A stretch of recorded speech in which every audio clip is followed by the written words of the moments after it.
Hello, Georgetta Gancars here, and I just wanted to show you, I'm outside and the sun it's a wonderful sunny day today, maybe about 70 degrees, and I'm about to paint, but I wanted to show you the difference of painting actually from a picture and of course plein air outside. You really see the colors, and you have to paint at certain times of the day, because if you're a beginner, you want to paint when you have enough light and when the light is not constantly changing.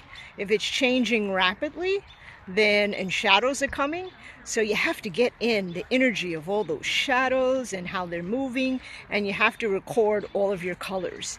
And in order to do that, you really want to keep your camera handy and your sketchbook to record the colors and what you're looking at the time and how they're going to change. So let's look at first the colors and the shadows first.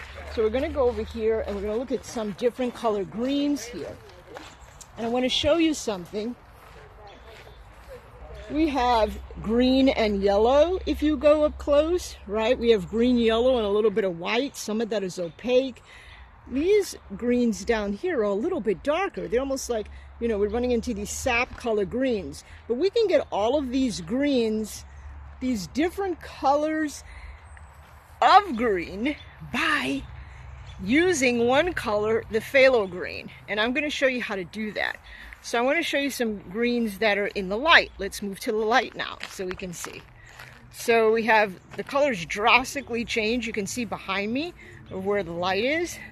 And if you're looking at these wonderful kind of lily pads here, they actually have a lot of brown and purple in them. And you can use purple and mix it with the green for those shadows, for them to really pop. Instead of just making the green dark with the black, which you really don't want to do because it will be very harsh.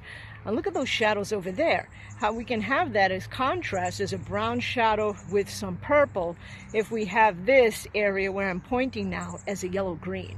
So let me show you how to make those greens and how to get started. Okay, so I'm going to go back, and you can use your backyard, you can go to a park and kind of do this exercise. And I'm just going to sit here. I'm not even going to do it on my easel here. Let's put the camera here so you have a better view here. Sorry, my hand's a little in the way there. And what I'm going to do is I'm going to set up and I'm going to show you here. I have my palette with my colors. And I was going to use my other paper, but I thought it would be easier to show you like this.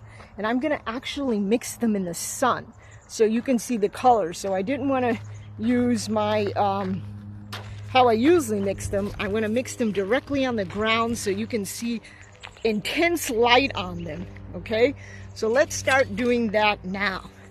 So I'm going to go here and I'm putting this here in the ground so you can see all of the direct light. Let's see here, and here's my palette here. Okay, and what I'm going to do is I'm going to take a little bit of this phthalo green here, and I'm going to add a little bit of blue. And I had a blue and a little bit of brown in that blue, and I'm mixing it together, and I kind of get this color. And you can't really see the color unless you add, I'll show you, a tiny bit of white. You can see how it lightens up.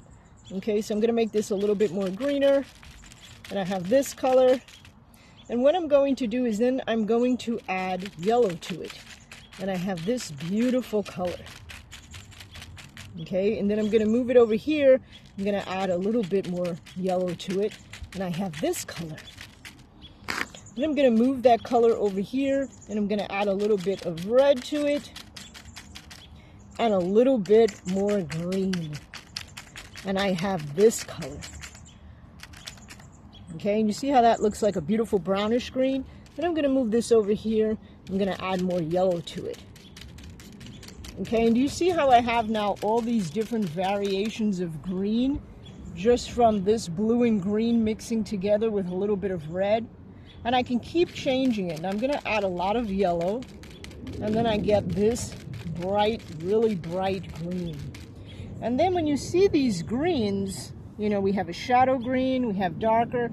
I can add purple to this, I can add purple to this, I can add purple to this, purple to this, and purple to this.